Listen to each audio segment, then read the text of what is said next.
Entonces empezamos a ver el día de ayer lo que tiene que ver con el metabolismo de la célula.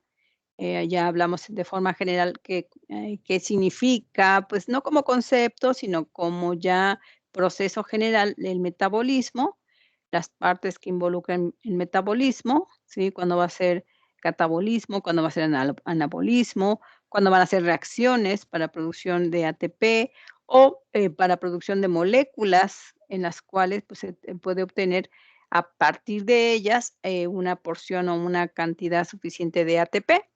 ¿Sí? Entonces, bueno, vimos de forma general aquellos procesos, bueno, nos centramos en la parte, catabólica en general para la producción de ATP, pero al final, pues sí tenemos no nada más catabolismo, sino síntesis de ATP, síntesis masiva de ATP, que ese es el objetivo final de, la célula, ¿sí? En donde, pues, tenemos muchos sitios en prácticamente el citoplasma y algunos organelos, donde se puede llevar a cabo la producción de ATP, pero en exclusiva, sí, de forma muy, muy particular, de una forma muy, pues, muy precisa y a través de una serie de procesos, tenemos a las mitocondrias como las principales productoras de ATP. Por eso se le Claro. conoce como la fábrica de ATPs.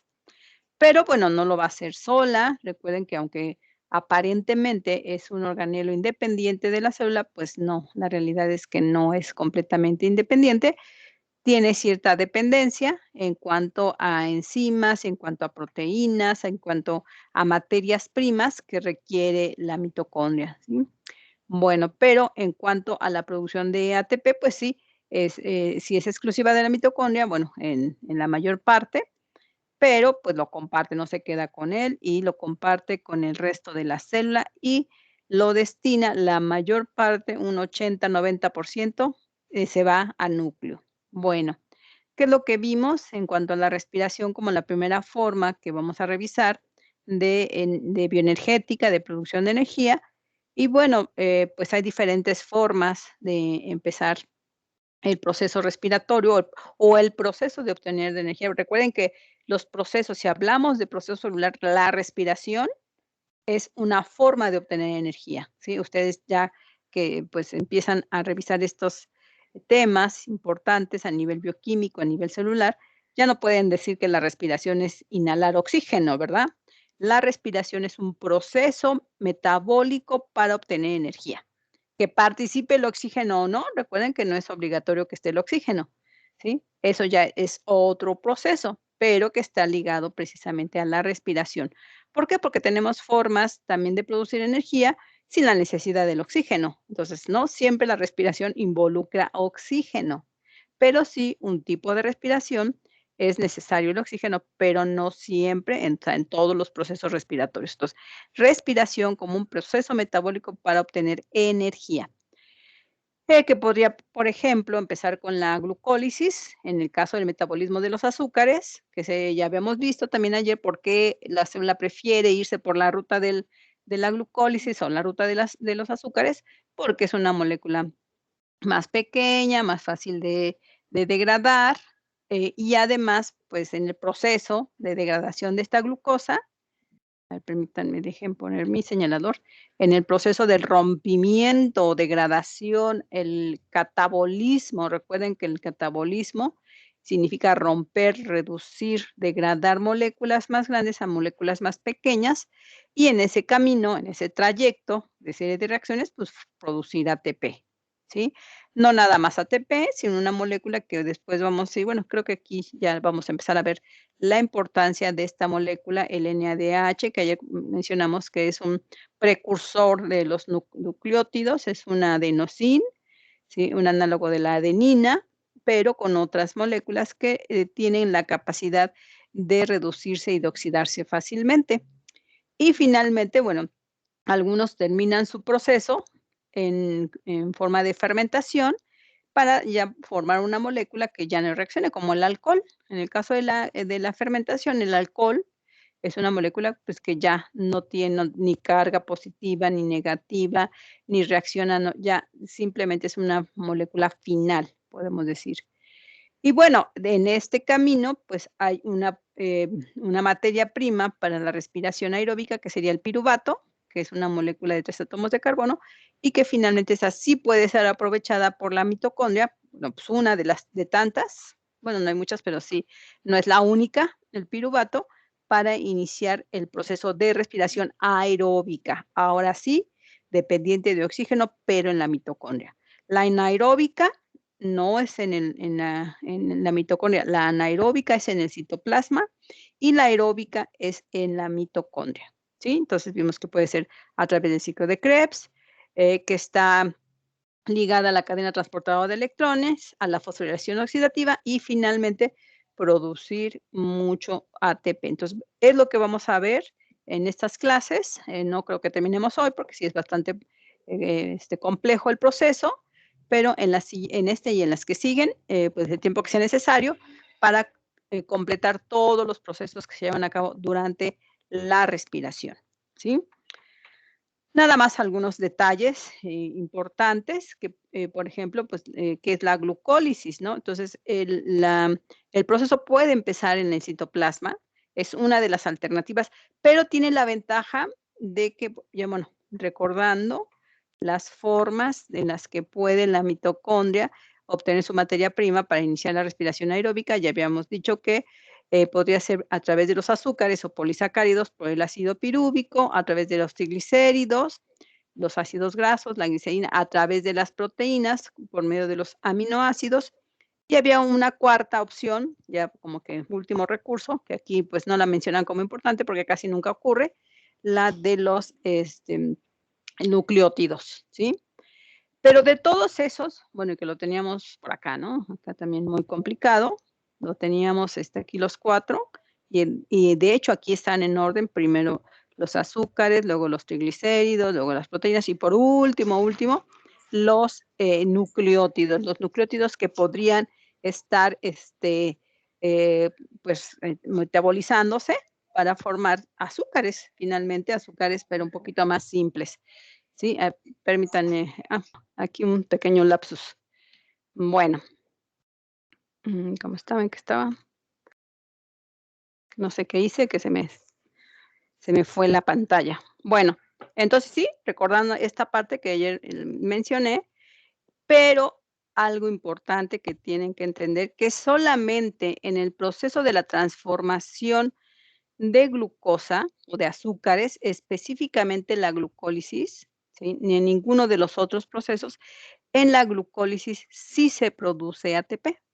No hay producción de ATP en triglicéridos, en proteínas, en nucleótidos, pues sí, pero aquí, no, esta ruta no va a ser tan, común. Podría ser cuando, no haya nada de azúcares, nada de grasas, nada de proteínas, pues entonces que las pentosas de los nucleótidos pudieran, entrar o incorporarse a la glucólisis, solamente en esos casos, ¿no? Pero como dije, es muy, muy remoto y muy difícil que ocurra eso. Puede llegar a ocurrir, pero, siempre se va a ir por la ruta de la glucólisis, o sea, siempre que haya azúcar, o sea, no importa, qué suceda, normalmente nuestra dieta en general de los, organismos de, pues, no nada más humanos, de todos los omnívoros, ¿sí? Que nos alimentemos, de cualquier, tipo, ya sea, vegetal, animal, de cualquier origen, pues, siempre los azúcares van a estar como, prioritarios en la dieta, ¿no? Sobre todo a través de las plantas. Bueno, entonces, por eso es la importancia de, la glucólisis, ¿no? Entonces, ustedes, bueno, en la próxima semana, nada más les anticipo que van a desarrollarme la glucólisis, o sea, esa no la vamos a ver con detalle, de hecho, la van a ver con detalle en sus clases de bioquímica, cuando vean metabolismo de azúcares. Aquí nada más lo que quiero es, que veamos los pasos a partir de una molécula de glucosa, ¿sí? De glucosa que tenemos hasta arriba. Hay ciertas fosforilaciones, aquí, pues, no voy a dar detalle de las reacciones, ustedes las van a investigar, ¿sí? En donde se consume una molécula de ATP, 2 moléculas de ATP, y se parte una de 6 que es glucosa, en 2 de 3, 2 piruvatos por cada molécula de glucosa, Y bueno, podemos hacer o ver cuántas reacciones, 1, 2, 3, 4, 5, 6, 7, 8, 9, de 9 a 10 reacciones posibles en donde podamos, ver el proceso completo. Ahora, bueno, la siguiente es igual, nada más un poquito más desarrollada. Aquí tenemos a la molécula de glucosa en su fórmula desarrollada, plana, ¿sí? Aunque, bueno, pues sabemos que las moléculas no son planas, pero bueno, siempre hay fórmulas y ustedes las vieron, también muy ampliamente en sus clases de química, ahora también las van a revisar en bioquímica, y que tenemos una molécula de 6 átomos de carbono. Cada esquinita, bueno, a menos a excepción del oxígeno, cada esquinita de este hexágono pues va a contener un carbono. Por lo tanto, decimos que la glucosa es una hexosa, ¿sí? Un azúcar de 6 átomos de carbono, que al final, bueno, pues, bueno, ya no está la fórmula final, pero el piruvato es de bueno, aquí está. Sí, sí, aquí está el piruvato. Nada más que, bueno, no es el piruvato como tal, es dihidroxicetona fosfato que se va a convertir en piruvato. De hecho, es un isómero del piruvato, pero quedó reducido a 3 átomos de carbono. Se forman 2 piruvatos, es una reacción reversible, o sea, se puede, ya que se dividió en 2, pues al final pueden tomar la ruta para formar 2 piruvatos.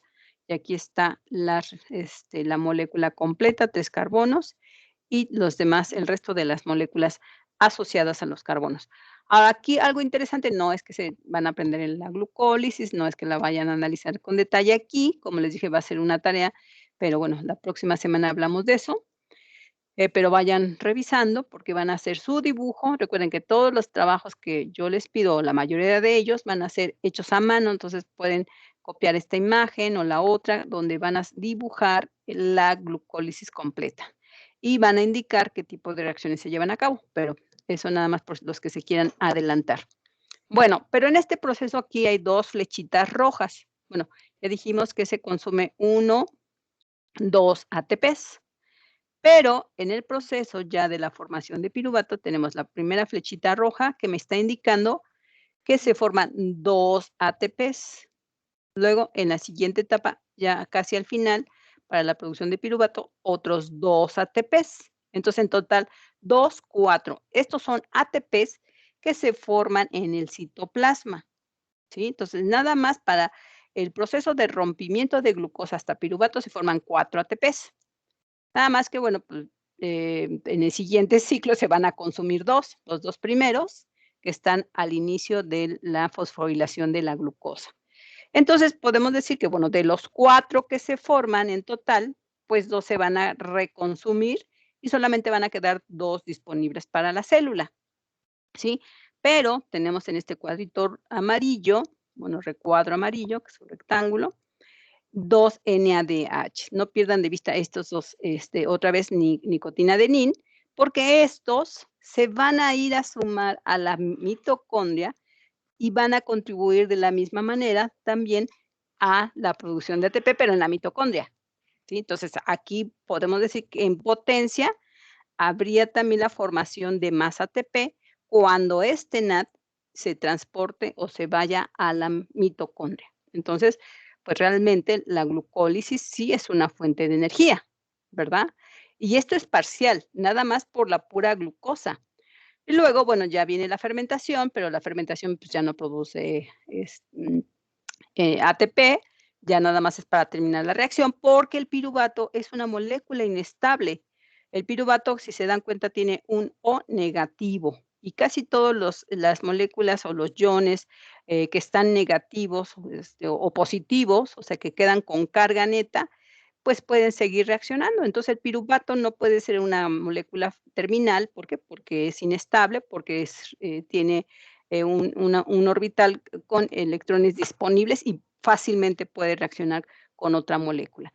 Y eso es bueno en parte porque esto permite que continúen las reacciones en la mitocondria o que continúen las reacciones hasta la fermentación, porque la fermentación le va a permitir terminar ya sea en un alcohol, en un lactato, en un acetato, en un butarato, o sea, son todos los ácidos y moléculas en las que puede terminar la fermentación. pero es una o la otra. Hay bacterias que, bueno, como que hacen muchas cosas a la vez, pero bueno, eso ya es otro asunto propio de las bacterias. Pero en las células eucariontes son muy pocas las que llevan a cabo la fermentación alcohólica o láctica, ¿sí? De hecho, es exclusiva en, células, bueno, más bien organismos unicelulares y unos cuantos pluricelulares, pero como les dije, solamente, cierto tipo de células. Bueno, aquí sería como, en general, la glucólisis, de la glucólisis solamente me ponen 2 ATPs, ¿por qué? Porque de forma neta, o sea, final, solo tengo 2 ATPs, ¿no? Aunque se forman 4, pero recuerden que se van a consumir 2. Luego del piruvato, que es una molécula reactiva, porque tiene carga negativa, todavía puede seguir reaccionando, pues solamente es para, aquí sufre, por ejemplo, una una reducción, el piruvato se reduce para formar lactato y bueno, pues aquí termina y el lactato ya no reacciona, ya es una molécula terminal, ¿sí? También puede ser la alcohólica. En la alcohólica, pues, son 2 reacciones más después del piruvato, se descarboxila, ¿sí? Y se forma el acetaldehído, y del acetaldehído una molécula de 2 átomos de carbono, que sería el etanol, ¿sí? Igual, también a través de una reducción del acetaldehído y para la formación de alcohol. Pero si se dan cuenta, otra vez, la formación de ATP es de la glucólisis, o sea, antes de la formación del piruvato. Todos tienen en común, no importa la fermentación, como les dije, hay diferentes tipos de fermentaciones. La fermentación es por el tipo de molécula que termina, por ejemplo, es una alcohólica, la anterior era una láctica, pero puede ser también ácido butírico, ácido acético, bueno, no sé, ahorita no me recuerdo todos los nombres, pero son moléculas mucho más sencillitas de 2 o 3 átomos de carbono, ¿sí?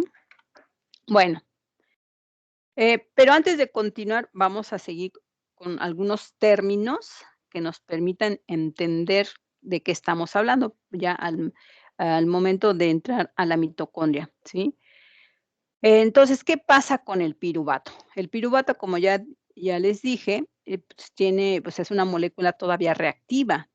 Podemos decir que es una molécula que está reducida y además tiene electrones de más, o sea, le sobran electrones, ¿sí? Entonces, bueno, ¿qué pasó con el piruvato? Ya dijimos que 2 piruvatos por cada glucosa. Además reacciona con 2 NAD en la mitocondria, esto es cuando ya entra en la mitocondria, en este nicotinamida está, oxidado, o sea, ahora tiene una carga neta positiva, le faltan electrones. Cuando a una molécula le faltan electrones, decimos que está oxidada. Cuando le sobran, decimos que está reducida. Y va a reaccionar con el precursor, ¿sí? La molécula precursora para iniciar el ciclo de Krebs, que es la acetilcoenzima A, ¿sí? Que al momento de transferir los electrones y los carbonos del piruvato, pues entonces se va a formar acetilcoenzima A, ¿sí? Y va a formar NAD. Lo más importante es el NADH reducido, ya no oxidado. Hay una eliminación de CO2. Recuerden que en la respiración, como resultado de la respiración, no nada más en la glucólisis o en la fermentación alcohólica, sino también en el ciclo de Krebs hay descarboxilación, o sea, se elimina el carbono en forma de CO2, ¿sí? Entonces ya sabemos que para la respiración, la aeróbica, necesitamos oxígeno y eliminamos o se elimina en el proceso CO2. El CO2 es común a los 2 procesos, tanto aeróbico como anaeróbico, ¿sí? Y bueno, aquí vamos a ver la participación muy importante de las enzimas, por ejemplo, la enzima piruvato deshidrogenasa. Estas enzimas y muchas que ustedes van a ir revisando poco a poco, no podemos hablar mucho de enzimas porque pues, todavía no saben exactamente cómo funciona una enzima, saben que participa en llevar a cabo una reacción para quitar carbonos, meter carbonos, poner fosfatos, eliminar muchas reacciones que implica enlace o rompimiento de enlace, o sea, unión o rompimiento. Si estamos hablando, bueno, como les dije, no en todos los procesos catabólicos Hay puro catabolismo, como en el caso de aquí de la respiración. En general es un proceso catabólico, pero también hay de los 2 tipos de reacciones, ¿sí?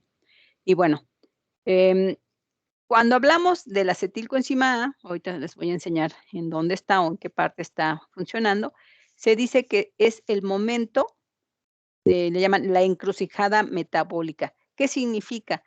Que de esto depende de que comience o no comience la respiración aeróbica. O sea, es antes de que empiece el ciclo de Krebs, en el momento justo de que si están los elementos, se inicie la respiración aeróbica. Por eso dice que es la encrucijada, hacia dónde se va.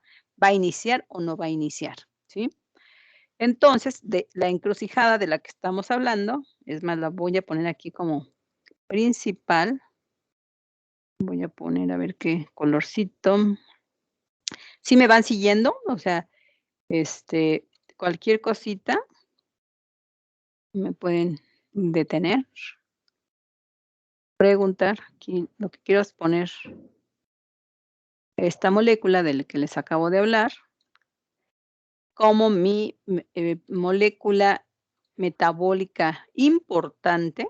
Aquí es donde está la encrucijada metabólica, porque se requiere la formación de la acetilcoenzima A, que proviene del piruvato, a través de la glucólisis, o de los ácidos grasos, de los lípidos, ¿sí? Que, como dijimos, son los 2 principales, y los otros 2, las proteínas y los nucleótidos, pues, son como ya opcionales, los últimos recursos, ¿no? Y aquí está, si no hay formación de acetilcoenzima A, ¿sí?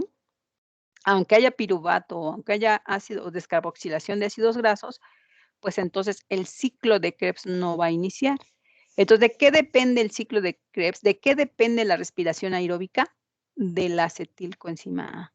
Por eso se dice que es la molécula que marca la pauta para que se lleve a cabo el proceso, no, es la encrucijada metabólica. Muchos organismos, lo que les decía, ¿no? Ayer les comenté, bueno, ¿por qué algunos, en algunos casos, lo que les dije de personas que, bueno, a lo mejor son, deportistas de alto rendimiento, pero están en un maratón, o sea, están acostumbrados a hacer ejercicio, a consumir, sobre todo azúcares o grasas, a ellos sí, ¿no? Ellos sí pueden, comer mucho porque ellos sí los van a gastar, ¿no? Pero ya están cansados, están agotados, su reserva de energéticos se les está agotando y todavía les falta, no sé, 2 o 3 kilómetros y ya están en las últimas. Entonces, aquí la encrucijada es llevarlo hacia la fermentación láctica a sus células musculares para que tengan de forma rápida, ¿sí? Más ATP, más ATP y no entrar al ciclo de Krebs momentáneamente, claro que no se puede quedar sin ciclo de Krebs, permanentemente, solamente en ese esfuerzo último, máximo, pero si se va, por la fermentación, bueno, aquí no tengo una derivada de la fermentación, pero si se va el piruvato a la fermentación, pues entonces ya no entra a la acetilcoenzima A y por lo tanto se detiene momentáneamente la respiración aeróbica y se va por la fermentación láctica, ¿sí? Pero nada más en lo que termina su proceso. Por eso se dice que es la encrucijada metabólica en ciertos casos, en ciertas células. Hay células que solamente van a hacer fermentación, o hay células que solamente van a hacer, respiración aeróbica, o hay células que pueden hacer las 2 de forma alterna, ¿sí? Entonces, hay muchas formas metabólicas dependiendo del organismo. Y ya, si entramos a ciclo de Krebs, en ciclo de Krebs va a haber descarboxilación, aquí está la salida de CO2, va a haber también la producción, no de forma directa de ATP, ¿sí? Pero va a haber mucho NADH. Ya había mencionado que este NADH, también en glucólisis, es muy importante, es crucial para la producción de ATP. Prácticamente, la producción masiva de ATP se debe al NAD, ¿sí? Y bueno, son los principales. También hay un ATP por un ciclo de Krebs completo, pero en la matriz mitocondrial. Este ATP que está en estas, figurita estrellada, así como solecito, es del NAD, pero que se va a las membranas. Entonces, en matriz mitocondrial se forma un ATP en el ciclo de Krebs. Nada más ahí como una reacción rápida en citoplasma. No depende de membranas, ¿sí? Y bueno, por abajo también se tiene pues la entrada al ciclo de Krebs por las proteínas, pero como dijimos, esta de proteínas, aminoácidos a precursores del ciclo de Krebs también es una ruta muy lenta y además no produce energía. Produce la energía, pero el ciclo de Krebs, no por el hecho de degradar a los aminoácidos, ¿sí? ¿Hasta aquí dudas? ¿No? Entonces, nada más un poquito de agua porque ya me cansé.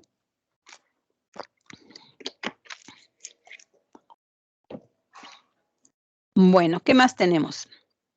Ahora, este es el ciclo de Krebs. Igual, no vamos a ver detalles de la reacción. Bueno, si quisieran ver los detalles, así como que se van a impactar, mejor esa imagen la quitamos de su mente y vamos a hacer un ciclo de Krebs sencillito. ¿Por qué? Porque no me interesan los cambios moleculares, qué tipo de reacción, qué tipo de enzima. Ustedes, como les dije, van a tener mucho tiempo, bueno, eso espero, de que lo puedan ver en sus clases normales ya de bioquímica. Entonces, otra vez tenemos que el ciclo de Krebs está el piruvato, ¿sí? Que proviene de la glucólisis, proviene del citoplasma y entra a mitocondria, donde se va a formar el acetilcoenzima, esta molécula crucial para el inicio de la respiración aeróbica. En este proceso de formación de la acetilcoenzima hay una descarboxilación, se libera CO2 y luego pasa a través de una serie de moléculas como el citrato, isocitrato, cetoglutarato, succinil, succinato, fumarato, malato y oxalacetato, ¿sí? También se conoce como el ciclo de los ácidos cítricos, de los ácidos y en general del ácido cítrico, porque empieza con el citrato, que es un ácido. Todos son ácidos, la mayoría de ellos son de 3 átomos de carbono, el malato y el oxalacetato es de 4. Entonces, bueno, pues se conoce el ciclo de los ácidos, ¿sí? Pero aquí lo importante no es cada una de estas moléculas que se van transformando, sino lo que sale del ciclo de Krebs. ¿Para qué sirve el ciclo de Krebs? El ciclo de Krebs sirve para producir más moléculas de NAD o del poder reductor. O sea, este famoso NAD se va a producir, uno, antes de que inicie. Aquí tenemos un solecito naranja que me está indicando la primera producción de NAD.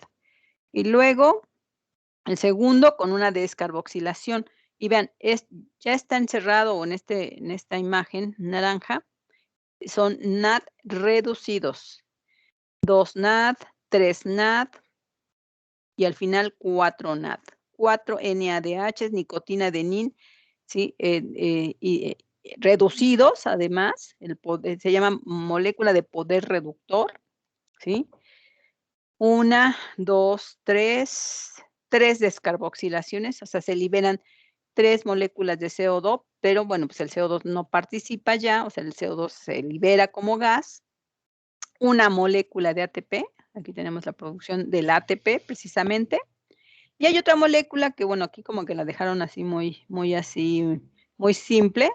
Yo la pondría también como sobresaliente, porque también esa nos va a servir para formar ATP. Entonces, aquí como que no se ve, no se va a ver muy bien. Mejor la pongo con otro colorcito.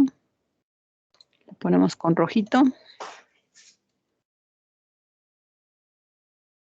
Que se ve medio feo, pero bueno, más o menos. La otra molécula importante, aunque nada más es una, tan importante como el NAD es el FAD, que es un análogo. El NAD es nicotina-adenin y el FAD es flavin-adenin, o sea, también es una base nitrogenada, ¿sí? Entonces, bueno, aquí estas moléculas van a irse a cadena respiratoria, cada una de ellas, ¿sí? Entonces, bueno, todas se van a cadena respiratoria, ¿sí?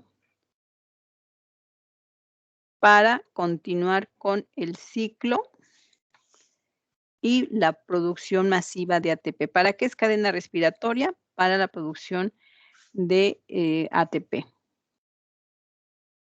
Bueno, disculpen las letras, no puedo escribir muy bien.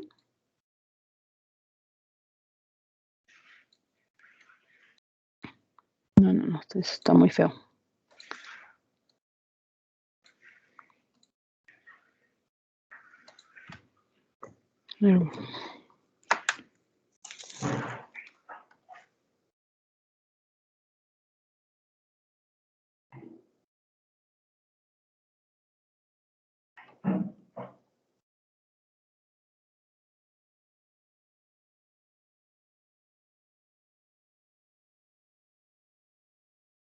¿Sí? ¿Ahora sí? Entonces, ¿para qué sirve el ciclo de Krebs? Para producir moléculas con poder reductor, específicamente NAD, 4 NAD y un FAD. Y estas se van a cadena respiratoria. Recordando, el ciclo de Krebs se lleva a cabo en la matriz mitocondrial, ¿sí? Pero tanto el NAD como el FAD se van a transferir, se van a trasladar, ¿sí?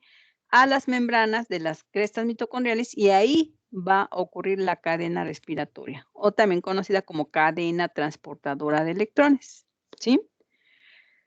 Bueno, hasta aquí queda claro. Y bueno, también de paso, hay la formación de un ATP por un ciclo completo de Krebs, ciclo de Krebs, y 3 CO2, pero en este caso el CO2 ya no sirve para nada, ya no participa en ningún proceso, al menos aquí en la respiración ya no. ¿Sí? ¿Hasta ahí completo? ¿No hay duda? No, profe, no hay duda. Bueno, también otra de las actividades que van a hacer, aunque bueno, dije, esto está como muy enredado, muy loco, muy complejo, también van a hacer el ciclo de Krebs dibujado o hecho a mano. A lo mejor no son dibujitos, pueden ponerlo con nombres, con fórmulas, pero también eso será para la siguiente semana. Pero bueno, como les dije, a mí no me interesa ver cada una de las reacciones, pero es importante que ustedes las vayan revisando. Entonces, aquí están los procesos otra vez. Interconexión de las rutas metabólicas, ya siempre con prioridad a la de la ruta de los azúcares, para el piruvato, la ruta de los lípidos como segundo término y la ruta de las proteínas como tercero y último paso, última alternativa, ¿no? Bueno, la última serían los nucleótidos, pero bueno, eso es muy difícil que ocurra. Viene la molécula crucial para el proceso, ciclo de Krebs, y todo es transportado a la cadena transportadora de electrones y también, bueno, ahorita vamos a ver un término que dice quimiosmosis. Entonces, bueno, aquí es lo que vamos a ver enseguida. ¿Sí? Entonces, en panorama general es lo que hemos revisado. Ahora vámonos a cadena respiratoria, también conocida como cadena transportadora de electrones, ¿sí? Entonces, bueno, vamos a ponernos en la ubicación, ¿sí? Tenemos la matriz mitocondrial, que sería la parte de arriba, la membrana, lo que corresponde a las membranas de las crestas mitocondriales, ¿sí? Luego un espacio entre el pliegue de la membrana interna, que como forma un pliegue o forma una prolongación, la prolongación permite formar un espacio entre la membrana, bueno, es la misma membrana, pero plegada, que le llaman espacio intermembranal o intermembrana. Entonces vemos que el ciclo de Krebs que ocurre en la matriz mitocondrial, o sea, en la región no membranosa, ¿qué es lo que va a transferir? Aquí vemos el NAD y el FAD. Eso es lo importante que se va a transferir de este ciclo, ¿sí? Entonces, el NAD y el FAD aquí ya están presentes. Y ahora, ¿para qué me va a servir la cadena respiratoria? ¿Qué es la cadena respiratoria? La cadena respiratoria van a ser ahora una serie de reacciones de óxido-reducción en donde el NAD y el FAD va a jugar un papel muy importante. A través de una serie de complejos enzimáticos, o sea, un conjunto de proteínas que la función es transferir electrones y le llamamos complejos enzimáticos. Bueno, aquí le llaman C1, complejo 1, C2, complejo 2, C3, complejo 3, 4. Y bueno, podemos decir que en el 4 termina, pero muchos autores consideran que, bueno, se llaman o lo marcan como complejo 5, que este complejo 5 pues prácticamente es la ATP sintetasa.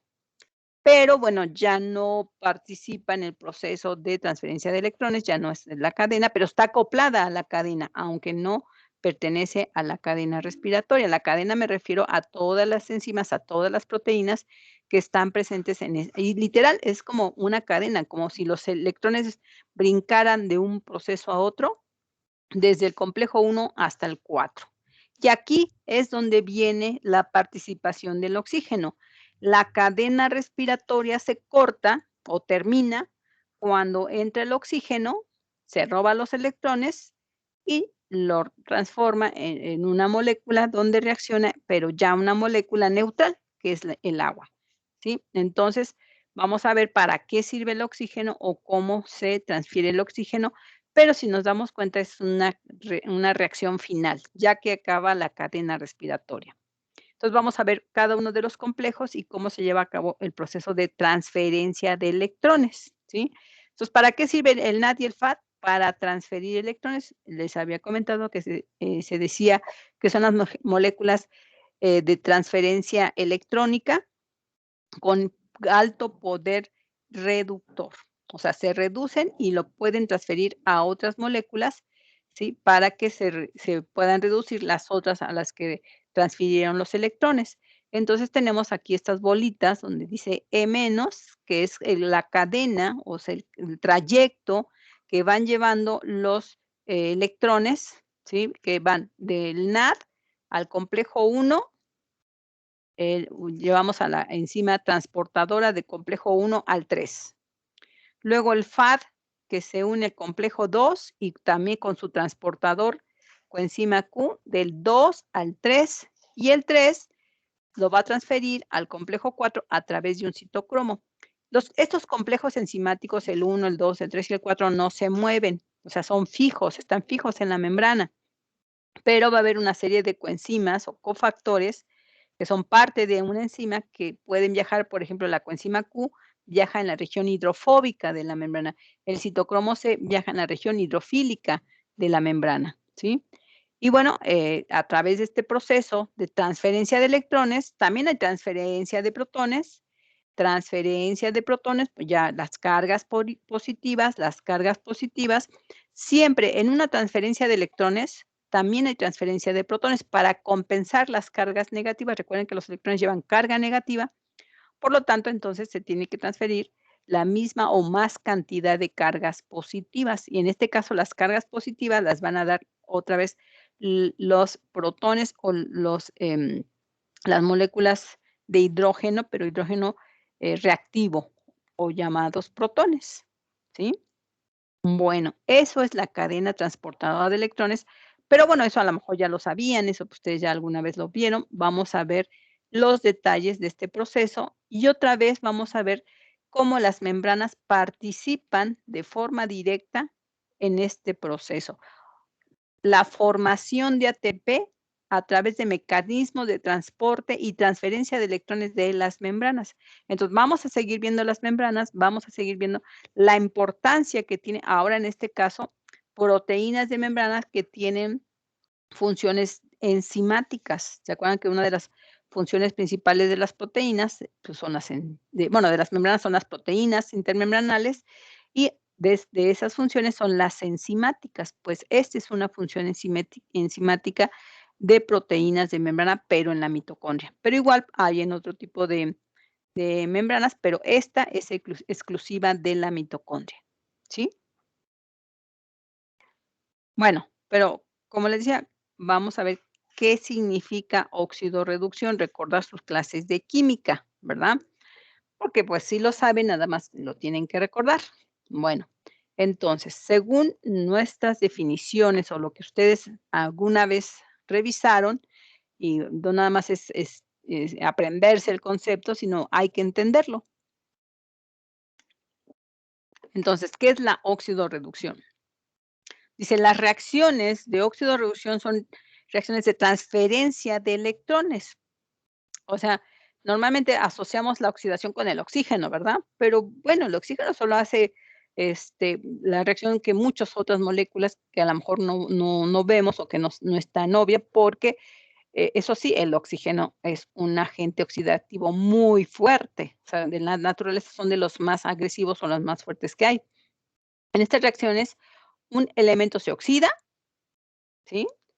Y por lo tanto pierde electrones y el otro se los va a ganar. Entonces, el oxígeno, ¿a quién oxida? Por ejemplo, si reacciona, bueno, si está el oxígeno con agua y fierro, decimos que el fierro se oxidó, ¿no? En cualquier tipo de fierro, no sé, metal de, pues, no sé, de las latas, hasta los coches, ¿no? Se pueden llegar a oxidar. ¿Por qué? Porque tienen el metal fierro, precisamente, y que tiene la capacidad, como todo metal, de transferir o transmitir electrones. Y el oxígeno es un agente muy, muy agresivo, o sea, roba, o sea, no pide permiso, se los roba y quita los electrones al fierro y lo oxida. ¿Quién se oxida? El fierro. ¿Y qué pasa con el oxígeno? El oxígeno se reduce porque le robó los electrones. Entonces, una molécula que se oxida pierde electrones, una molécula que se reduce gana electrones, ¿sí? Entonces, ¿cuándo va a estar reducido? Cuando tenga electrones de más, cuando pueda transferir, no importa cómo los haya obtenido, por la buena o por la mala, ¿sí? Entonces, en este caso, el oxígeno se reduce a la mala. ¿Por qué? Porque les roba los electrones a otras moléculas y las deja oxidadas. Si pierden electrones, en este caso el fierro, porque se los robaron. Entonces, cuando una molécula se oxida, es porque también puede ser que los regale, ¿eh? Hay algunas moléculas que los regalan, o sea, pues sí te los regalo, o sea, entonces no los atrapa tan fuertemente, entonces también puede cederlos, como el NAD se oxida y se reduce fácilmente, entonces, pues, los regala, pero hay algunos que se los roban, ¿no? Que no están tan reactivos, no están tan libres, y llegan y se los roban, pero no importa cómo los hayan perdido, pero el hecho de perder electrones es oxidarse. El hecho de ganar electrones, igual por la buena o por la mala, ya sea que se los regalen o que se los roben, finalmente es una ganancia de electrones, ¿sí? Como se gana electrones y se reduce. ¿Sí? Entonces, ya no hay duda de qué es la oxidación y qué es la reducción.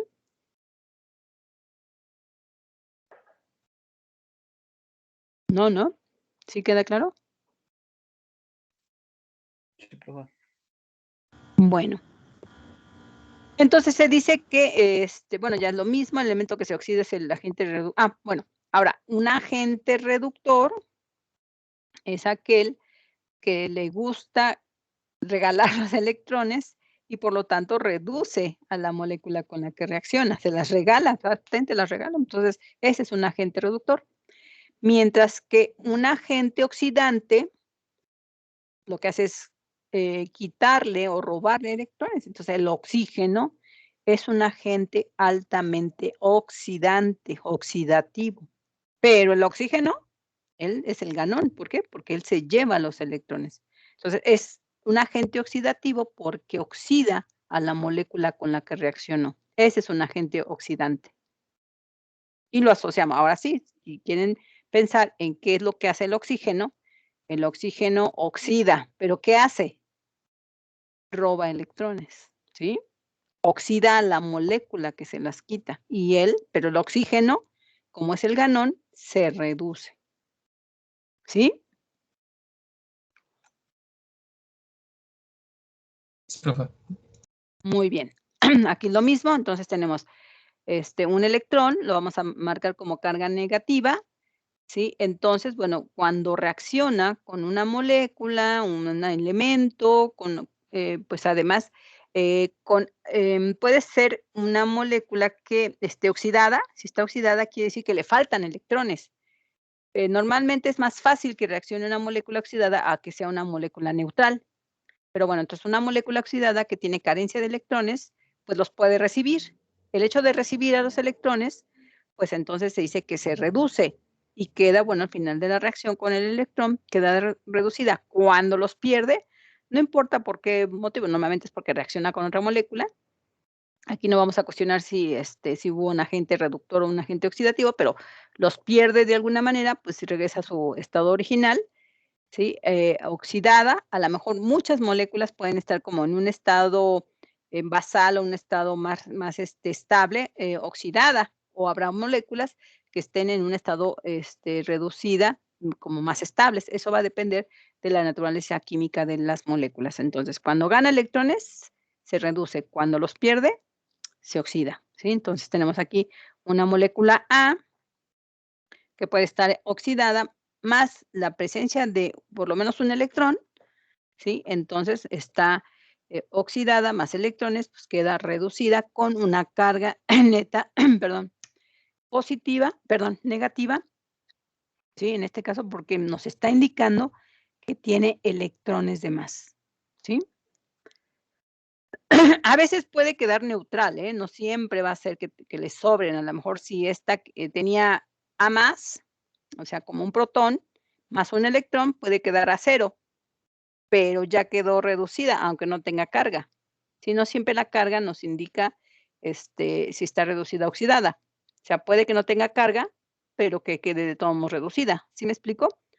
Puede ser que sea A más, o sea, A en forma de protón oxidada, más un electrón negativo, al final quedaría neutra, ¿no? A cero, pero estaría de todos modos reducida, ¿sí?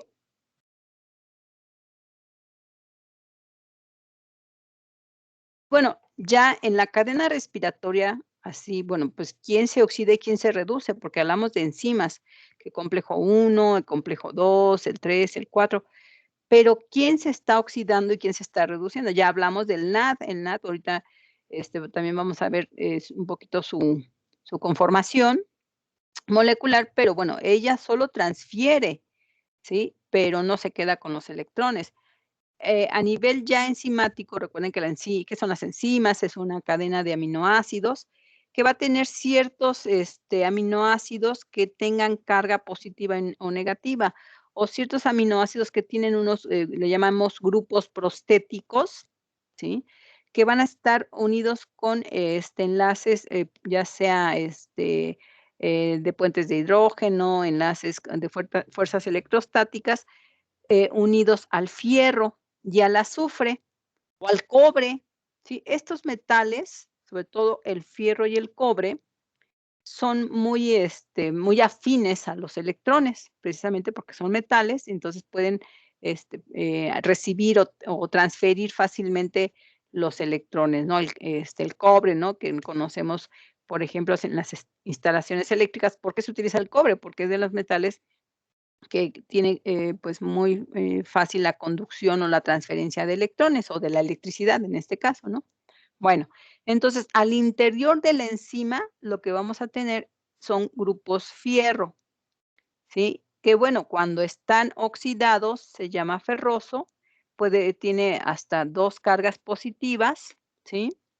Y en el caso no, aquí en este caso, ferroso es, reducido, férrico oxidado. En el caso de que tengamos el fierro oxidado, vean, está oxidado y tiene una, 2, 3 cargas positivas, o sea, tiene protones de más o electrones de menos. Aquí le faltarían, para quedar neutral, 3 electrones al fierro. Pues, como le faltan 3 electrones, por eso decimos que tiene 3 cargas positivas, o 3 protones de más, o 3 electrones de menos. Cuando se transfiere un electrón, aquí nada más uno a la vez, pues se neutraliza una de sus cargas positivas y entonces pasa de férrico o el oxidado a ferroso, el reducido, ¿sí? Entonces, con la transferencia de electrones, ¿qué pasa? Se oxida y se reduce. En este caso es el fierro, pero el fierro no, pues, si se dan cuenta, sigue siendo una molécula inestable, porque tiene todavía cargas, positivas, y también, así como los gana, los puede perder fácilmente. Entonces, es un buen, un buen elemento para transferir electrones. Entonces los gana, no los retiene y los libera fácilmente, volviendo a su estado oxidado o férrico. ¿Sí? Entonces, oxidado, férrico, reducido, ferroso, que es lo que realmente está aquí transfiriéndoselo en otra forma, en otro esquema. ¿Sí? Lo mismo, pues, tenemos la reacción plana, la que es cíclica, porque realmente es un proceso continuo. Entonces, lo mismo también lo podemos hacer plano, es lo mismo, nada más una reacción plana. Oxidado, F3 más electrón, reducido, F2 más o ferroso, ¿sí? Ahora, a nivel del NAD, el NAD va a tener, bueno, pero aquí no tiene un grupo fierro, ¿sí? El NAD tiene un anillo cíclico, aquí no vemos la molécula, pero bueno, no es necesario verla, nada más saber que en parte de sus enlaces tiene un anillo donde puede tener electrones de más o de menos, o que puede tener uniones deslocalizadas de los electrones. Entonces puedes también carecer de electrones y quedar NAD más, que significa que tiene un electrón de menos o tiene un protón de más, ¿sí? Al momento de que entran los electrones, que se transfieren los electrones, pueden ser 2 a la vez en este caso, y queda neutral, ¿sí? Y queda reducido, y ahora esas cargas positivas eliminadas, porque nada más no va solo el electrón, también van protones, queda neutral, pero igual el NAD es un agente reductor, que significa que le encanta ceder o regalar los electrones. Entonces no se queda con ellos y vuelve a su estado oxidado. Los recibe, reducido, oxidado, los cede, ¿sí? Y también es un proceso cíclico, continuo. Tenemos NAD oxidado. Ahora, como les decía, también van protones, más 2 electrones, ¿sí? Y termina como NAD reducido neutral. O el proceso inverso, o sea, al revés también puede ser NAD reducido, pierde 2 electrones, pierde un protón y queda el NAD oxidado, ¿sí? Bueno, eso es lo que ocurre a nivel molecular en la cadena respiratoria, pero entonces, ¿por qué le llamamos cadena respiratoria? ¿Hasta aquí alguna duda? Ahorita vamos al esquema general. Bueno, pero sí me gustaría ver el esquema general. Bueno, está muy general, muy simple. Entonces, ¿qué pasa? O sea, esos son todos los complejos enzimáticos, complejo 1, 2, 3 y 4. El NAD, ¿sí? Que se incorpora al complejo 1 y transfiere los electrones a través de, aquí como su cochecito, su transportador de electrones es la molécula Q. Recuerden que los complejos no se mueven, sino que se mueven sus transportadores a través de la membrana y los lleva al complejo 3, que lleva los electrones. El complejo 2, que toma del succinato, o sea, al FADH, igual en el mismo transportador, y al complejo 3. Y del 3 se lo transfiere el citocromo C. Bueno, aquí está el citocromo que no se ve muy bien, pero se supone que es un citocromo, que es una subunidad de la enzima, pero que sí se mueve del complejo 3 al complejo 4. Entonces, ¿qué está transportando? Se está transfiriendo electrones? ¿En quién? En su sitio de acción, en su sitio o unión, de su grupo prostético, su sitio de reacción de la enzima, donde tienen grupos fierro, cobre y también azufre. En cada transferencia de electrones también hay transferencia de protones, o sea, se compensan las cargas negativas de los electrones con las cargas positivas de los protones, ¿sí? Bueno, entonces, nada más recordar, complejo 1, a ver si tengo aquí los nombres, no los tengo. Bueno, aquí está por separado. El complejo 1 se llama NAD deshidrogenasa. Aquí, por ejemplo, F, fierro azufre, es el interior, como que la parte interior, bueno, asemeja, porque pues realmente no es así, asemeja la parte interior del complejo 1. Aquí está el NAD reducido, que proviene del ciclo de Krebs, transfiere 2 electrones, ¿sí?, al sitio de unión de la enzima, donde tiene un fierro.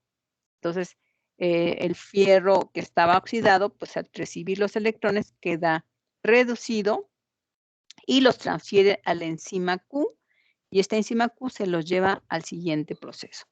Entonces, ¿por qué dice que es deshidrogenasa? Porque lo que hace es reducirse. Esta enzima se reduce al recibir al NAD, ¿sí? Y lo deja oxidado, termina oxidado, pero ya se redujo la enzima, se transfirieron los electrones. Estas flechitas azules nos están indicando cómo se transfieren los electrones. Entonces, regresamos a la cadena. Luego, el complejo 2, nada más para que se acuerden sus nombres, se llama succinato, deshidrogenasa. El 3, citocromo hidrolasa.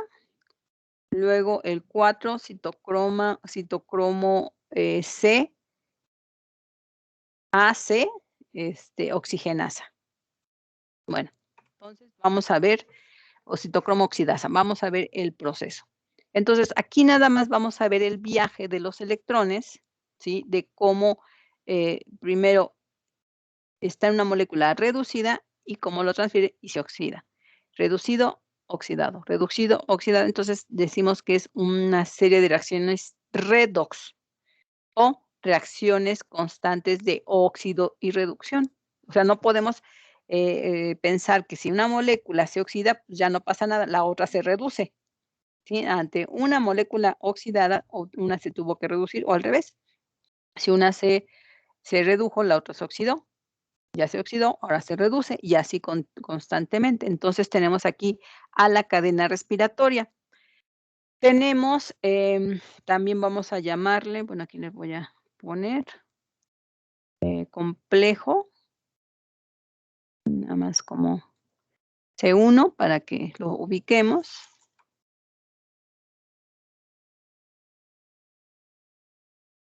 Complejo 1. Complejo 2.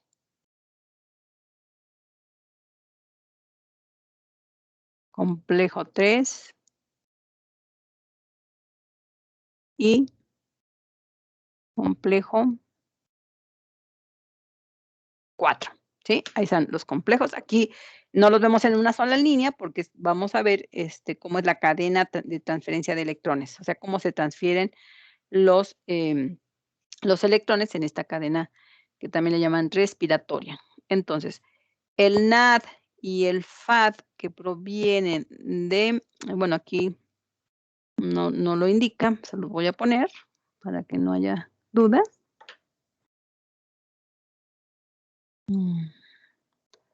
Un azulito que sí. Quien se reduce, quien se oxida es el FAD. ¿Se acuerdan del FAD?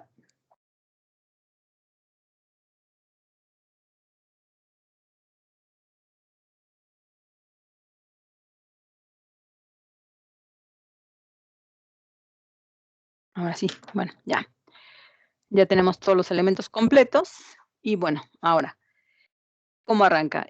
Todos los NAD, los que provienen del ciclo de Krebs, incluso los que provienen de glucólisis en el citoplasma, se transfieren hasta la membrana de la mitocondria, la membrana interna donde forman las crestas, y como es parte de una enzima del complejo 1, ¿sí? Le cede y le regala, le cede por la buena los electrones, porque dijimos que el NAD es un agente reductor que le gusta regalar electrones y se los pasa al interior de la enzima, que es la NADQ reductasa, complejo 1.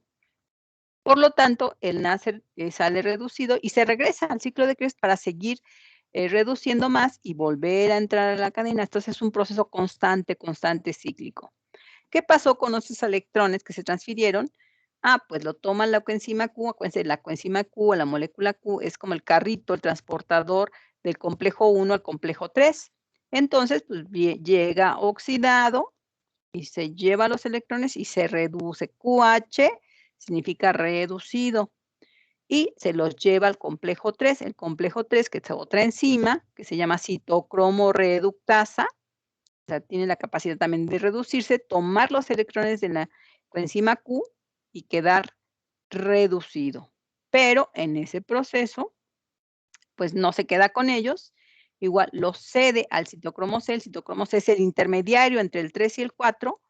Fíjense que es un cofactor, parte de la enzima, que es de forma hidrofílica además, y se los lleva oxidando a la enzima, pero reduciendo al citocromo C, y el citocromo C lo transfiere hasta la citocromo oxidasa, la otra enzima, ¿sí? Que además tiene un sitio de unión al oxígeno, tiene un grupo hemo, igual que la hemoglobina de la sangre. También el citocromo oxidasa tiene un grupo hemo que es afín o permite la entrada al oxígeno, y entonces el que se lleva los hidrógenos o se lleva, perdón, los electrones es el oxígeno. Y el oxígeno, pues, como ya les mencioné, es un agente oxidativo, oxidante muy fuerte, y entonces los electrones quedan atrapados, ¿sí? Al reaccionar con el hidrógeno y finalmente formar agua. Y esta molécula, el agua, pues ya es una molécula sin carga, ya no puede ceder ni recibir electrones, es una molécula final o estable. Y ahí termina o se rompe la reacción o se rompe la cadena. Entonces, ¿para qué sirve el oxígeno? Para tomar, ¿sí? Los electrones, para reducirse, incorporar hidrógeno y formar agua, y en este caso para romper o terminar la cadena respiratoria. Ahora, hay otro aporte de electrones a partir del FAD, del ciclo de Krebs. Recuerden, el ciclo de Krebs está el succinato y fumarato, es parte del ciclo de Krebs, que se acopla al complejo 2, que también se llama succinato reductasa, también es una enzima que se reduce, toma los electrones del FAD y lo transfiere a la enzima Q, que viene oxidada, se reduce y lo transfiere al complejo 3. Entonces, ¿cómo? No es así una cadenita lineal, es complejo 2 al 3, ¿sí? Y complejo 1 al 3, complejo 2 al 3. No pasa el 1 por el 2. Aquí nada más usamos o está la coenzima Q como intermediaria de ambos complejos, de complejo 1 y complejo 2, pero no es lineal, no es 1, 2, 3, 4, sino 1, 3, 2, 3, 3, 4, ¿sí? Entonces, aquí es donde entra realmente el oxígeno. ¿Y por qué entra hasta el final? ¿Por qué el oxígeno no empieza con el complejo 1, con el 2 o con el 3? ¿Por qué hasta el final? ¿Por qué hasta el cuarto complejo?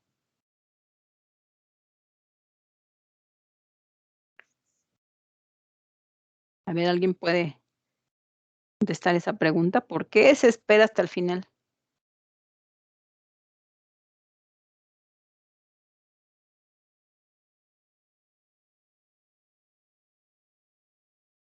No, nadie.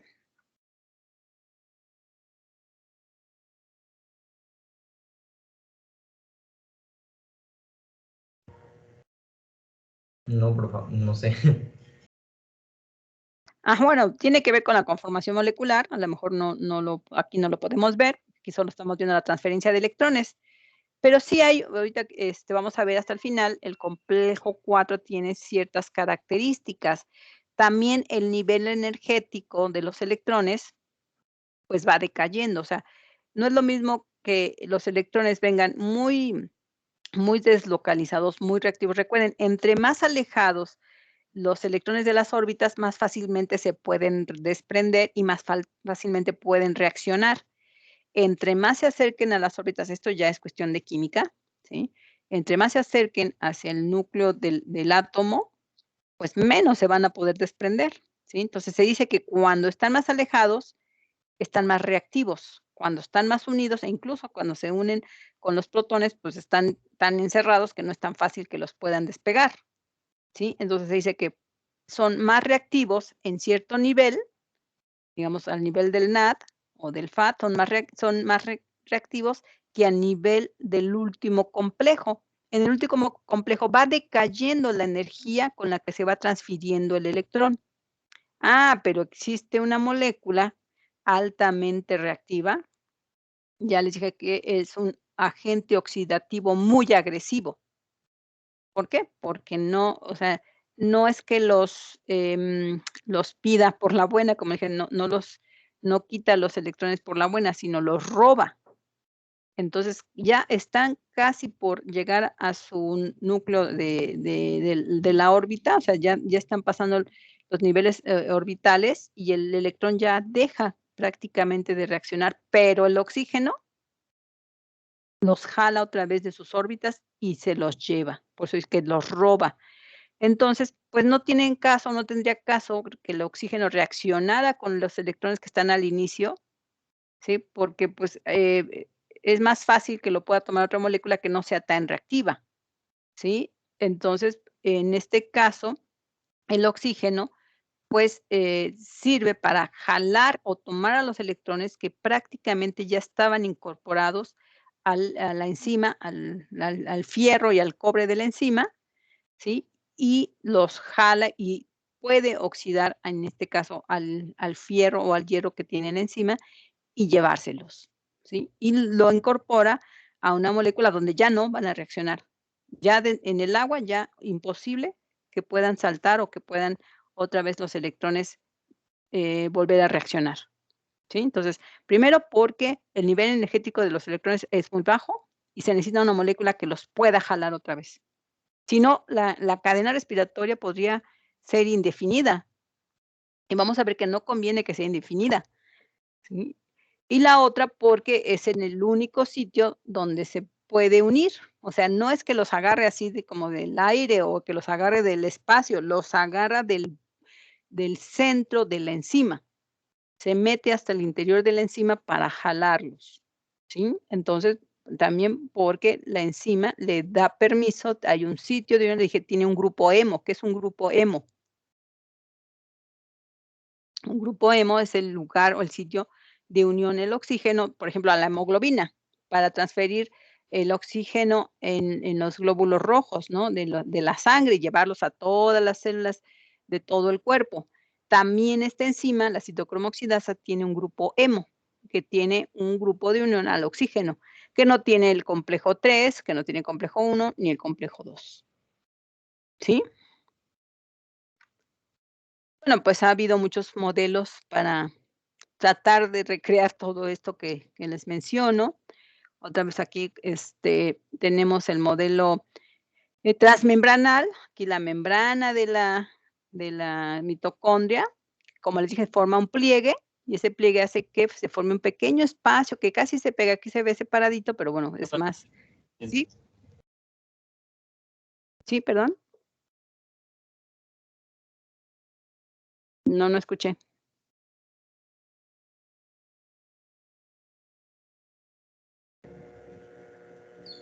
Creo que no hablaron, profa. No sé. Sí, pero no escuché, pues, nada más escuché que querían hablar, pero no sé si tengan algo que comentar. Es que yo no los veo, yo nada más veo la pantalla, entonces nada más puedo escucharlos, pero no puedo ver si están, comentando algo, si pusieron algo, si levantaron la mano. Entonces, todos los demás, pues, sí pueden ver, los que están en la reunión y se pueden ver quién habló, o si quieren, ver quién, No digo que nadie habló, profa. bueno, está bien. Sí. No, sí se escuchó, yo escuché algo, entonces por eso me detuve, pero bueno, si no hay dudas, continuamos. Bueno, entonces tenemos al complejo 1, en la enzima lo llaman ubiquinona, que también se conoce como enzima Q, de ahí la letrita Q. Luego el complejo 3, aquí no pusieron el complejo 2, porque bueno, recuerden que hay más NAD, hay NADH que se forman más que el FAD es que se une al complejo 2, entonces nada más representan al complejo 1 con el 3 y el 4. Y al final el oxígeno, vean, el oxígeno se lleva los electrones, entra al complejo y termina reaccionando como el agua, y el agua ya no tiene ninguna reacción, ya no hay forma de sacarle los electrones al agua, ¿sí? Bueno, entonces aquí es donde se transfieren, no se ve muy bien, aquí se supone que va el electrón en estas flechitas como verdes y pasan de complejo 1 a la enzima Q, enzima Q reducida al complejo 3, lo reduce y luego se lo lleva al citocromo C, que va de complejo 3 al 4, y finalmente al oxígeno. Ahora, algo importante, bueno, pues, ¿para qué nos sirve el viaje de electrones? Pues sí, se oxida, reduce, pues sí vemos un juego continuo de moléculas que se van oxidando y reduciendo, ¿no? Pero, ¿eso para qué sirve? Eso va a servir para bombear o transferir protones. Y si se dan cuenta que sí como que tenemos muchos protones en el espacio, eh, no es una bomba como tal de transporte activo, como lo que vimos de la bomba sodio y potasio o de la bomba de calcio, pero tiene un comportamiento muy parecido. ¿Por qué? Porque cada complejo enzimático, ¿sí? Cada vez que transfiere un electrón, para compensar estas cargas positivas, jala protones, 2 protones al espacio intermembranoso. Complejo 1 ya jaló, aquí se ve cómo se lleva o manda protones al espacio intermembranoso. Complejo 3 al espacio intermembranoso y complejo 4 al espacio intermembranoso. Entonces, ¿para qué sirve la transferencia de electrones? Para generar una polarización de la membrana por el bombeo de protones, porque ahora tengo muchos protones en el espacio intermembranoso y pocos protones en la matriz mitocondrial, que la matriz estaría como que en la parte de abajo. Y entonces aquí empezamos a ver otra vez un potencial de membrana. El potencial de membrana generado por la cadena de transferencia de electrones o por el paso de electrones a través de los complejos, se genera un gradiente de protones, un potencial de membrana, igualito que lo vimos en la membrana de la neurona, pero aquí por un proceso de oxidorreducción, ¿sí? Por lo tanto, se llama un potencial electroquímico. ¿Por qué? Porque pues, porque van, los electrones transfiriéndose químicamente a través de reacciones de óxido-reducción, pero finalmente generan una polarización de la membrana o un potencial de la membrana, y recordando que el potencial de membrana tiene como consecuencia la generación de voltaje o una microcorriente eléctrica, ¿se acuerdan? Pero por otros mecanismos, por otro motivo. Por eso les dije que las membranas igual vuelven a tener un papel protagónico importantísimo en las, crestas mitocondriales, ¿sí? Entonces, aquí, bueno, solo vemos que el complejo 1 bombeó 4 protones por cada 2 electrones que se transfirieron del NAD. Ahora, el complejo 2, si se dan cuenta, no es una enzima transmembranal, solo está en uno de los lados de la membrana, una de las capas de la membrana, la que da a la matriz, ahora la parte de abajo es la matriz y la parte de arriba es el espacio intermembranoso. Entonces, ¿por qué no bombea? De hecho, en imágenes esta es una imagen viejita, ni siquiera apareció el complejo 2 porque no la encontraban, no la sabían, fue la última que se descubrió. Y bueno, de todos modos no podían descubrirla porque no bombeaba, o sea, no existía, pues, por lo tanto, no había protones que medir. Pero en este caso, los protones se regresan al citoplasma. Digo, bueno, sí, a la matriz, que es como parte del citoplasma de la mitocondria, pero en la matriz mitocondrial. El complejo 3 bombea protones por cada 2 electrones que se transfieren, y el último también bombea protones, pero solamente 2, 4 el complejo 1, 4 el complejo 3, 2 el complejo 4, ¿por qué? Porque de los 4, 2 se los roba el oxígeno para formar el agua, ¿sí? Entonces, no nada más se roba los electrones, también se roba los protones. Y entonces, en ese trayecto, pues logra, completar todos los elementos para formar agua, y ya el agua como una molécula no reactiva. Aquí se rompe la cadena respiratoria, pero ya generó un gradiente de protones positivo afuera, bueno, en este caso, no afuera, no, ¿cómo podemos llamarle? Adentro, en el espacio intermembranoso, o arriba, en el espacio, y negativo abajo, en la matriz mitocondrial. Bueno, entonces lo podemos ver, a través de una serie de reacciones. A ver, permítanme, nada más ay, bueno, creo que me quedó desajustado, pero bueno, lo importante es que ahora sí, vemos toda el panorama general, ¿sí? Aquí ya vemos los protones que están, digamos, cadena respiratoria, la membrana de la interna de las crestas mitocondriales. Abajo estaría la matriz, o sea, lo que es la parte no membranosa, o como el citoplasma de la mitocondria. Y arriba es el espacio que forma la cresta, ¿sí? Entonces, vean, por cada paso de 2 electrones del NAD, ¿sí? Se bombean 4 protones. En este caso es del complejo 3, aunque aquí diga 2, es el 3 y el 4. Aquí el que no aparece es el 2. Como dije, hay dependiendo del libro, hay libros que nada más consideran 3, hay libros que consideran 4 complejos, porque el 2 realmente no bombea, pero el 1, el 3 y el 4 van a bombear 4 protones, o sea, 4 hidrógenos con carga positiva o iones de hidrógeno, 4 iones de hidrógeno, el siguiente complejo, y el último solo bombea 2 porque es el que reacciona con el oxígeno y el oxígeno se lleva los protones y los electrones. Entonces ya se generó mi gradiente electroquímico, o sea, la generación de la polarización de la membrana, muy positivo en el espacio intermembranoso, menos positivo o negativo en la matriz mitocondrial, ¿sí? Lo podemos ver con esta otra imagen, creo que queda un poquito más clara, ¿sí? Otra vez tenemos, aquí sí están los 4 complejos, complejo 1, por cada 2 electrones que se transfieren del NAD, se bombean 4 protones al espacio intermembranoso. El complejo 2 dijimos que no transfiere, el complejo 3 igual pasan sus 2 electrones, transfiere 4 protones. El último complejo pasan 2 electrones, pero solo roba el oxígeno y solo alcanza a transferir 2 protones. Y ya tenemos la polarización de la membrana, cargas positivas en el espacio intermembranoso y cargas negativas en la parte externa o que da a la matriz mitocondrial.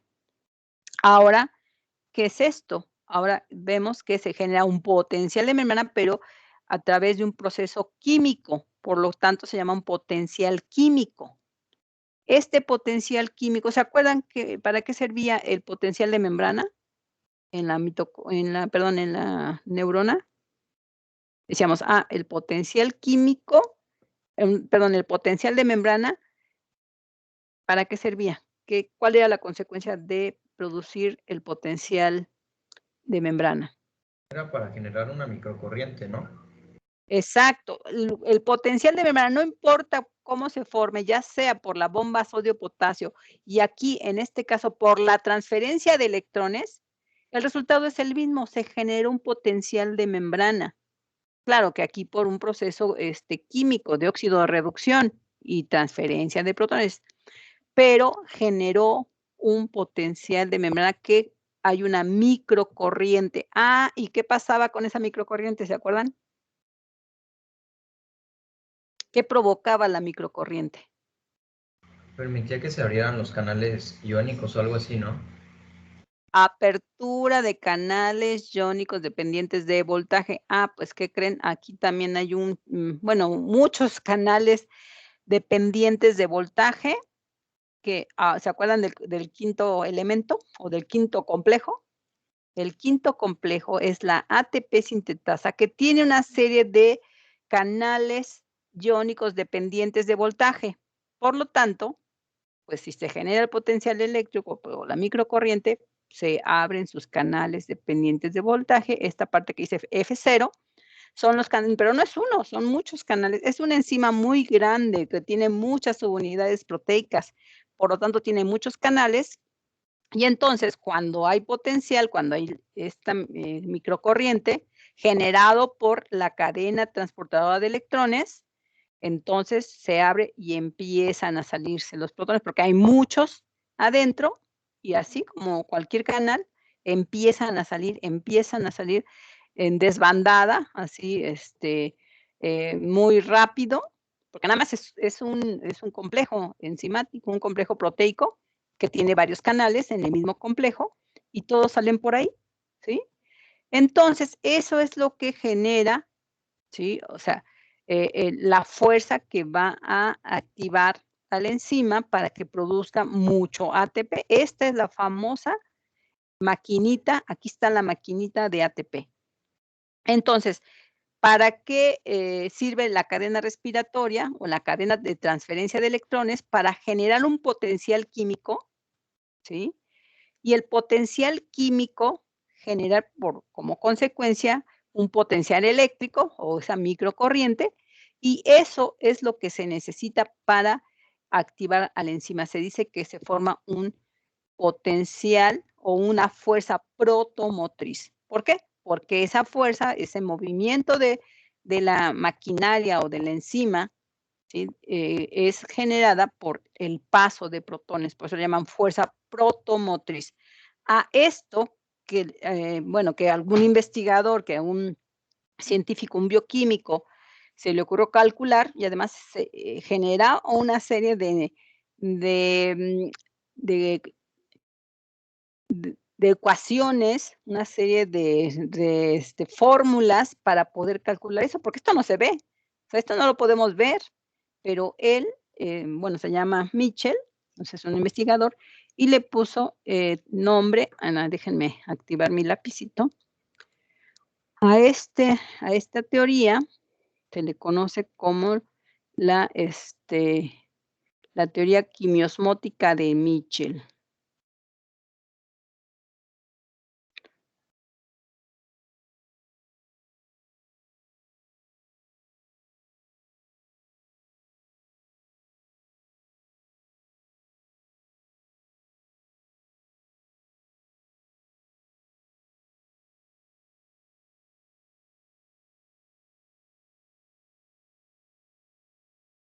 Bueno, va junto, nomás que aquí como que lo separé, pero va junto, ¿no? Bueno, entonces, ¿qué es? O sea, no vamos a ver las fórmulas y no vamos a ver cómo lo calculó, no importa. Eso lo hizo ya hace, bueno, pues en los años 70, en los 60, 70, ¿no? Entonces ya tiene muchos añitos, en donde precisamente a través de una serie de pues, cálculos, de reacciones, pues, recuerden que esto, pues, no se ve, simplemente se puede ver los productos que se generan, se puede medir la microcorriente, se puede medir la cantidad de ATP que se forma, y entonces él planteó teóricamente, y también generó sus fórmulas, diciendo que la producción de ATP es el resultado de una fuerza protomotriz, o sea, fuerza de protones.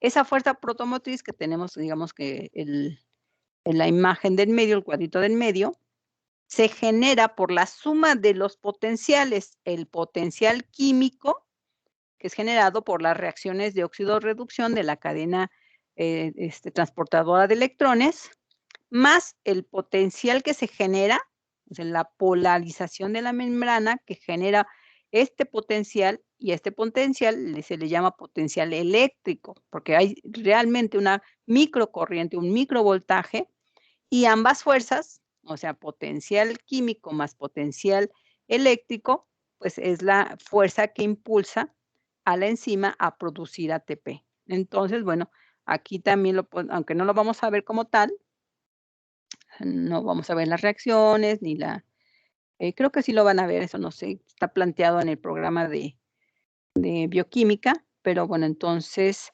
le llaman, em, P PMF, o sea, fuerza protomotriz, bueno, en inglés, protomotric force, es igual a la suma que es delta pH, que significa potencial químico, más, delta phi, o delta, ¿qué es? No me acuerdo qué letra es esta.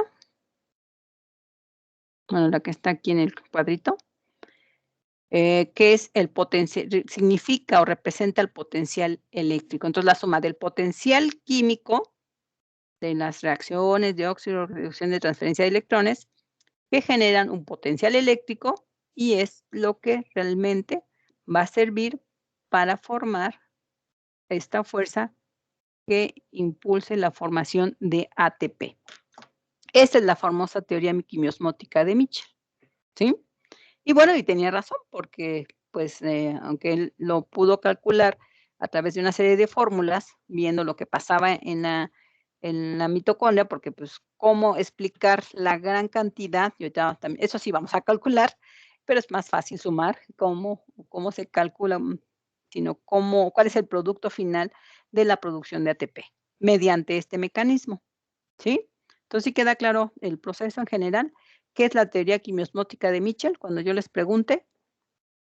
Quimiosmótica, ¿por qué? Porque se van transfiriendo, ¿sí? Como a manera de bomba, aunque no es una bomba real, una bomba de protones, como las que vimos en el transporte activo, es la transferencia de protones por la transferencia misma de los electrones, de las reacciones de óxido-reducción. Esa es la consecuencia de la transferencia de electrones, bombear, bombear, ¿sí? De alguna manera, aunque pues no vemos un transporte activo real, sí está generándose ese cambio de concentración de iones de un lado y otro de la membrana que generan un potencial eléctrico, pero importante, ¿para qué? Para que la enzima, entonces vamos a ver la siguiente clase, a ver cuánto tiempo, sí, yo creo que ya no nos da tiempo de ver ahora cómo funciona. Lo más importante de todo es la evolución molecular, recuerden que todo es evolución molecular, de esta enzima tan eficiente, ¿en qué momento? ¿En qué, fue antes de que las mitocondrias fueran, ya parte de las células eucariontes, como bacterias procariontes o como organismos procariontes o después o durante el proceso? O sea, ¿cómo ocurrió este proceso de evolución de una enzima tan compleja que funciona con un gradiente electroquímico y un gradiente eléctrico, o sea, generando una corriente eléctrica para que pueda activarse y producir mucho ATP?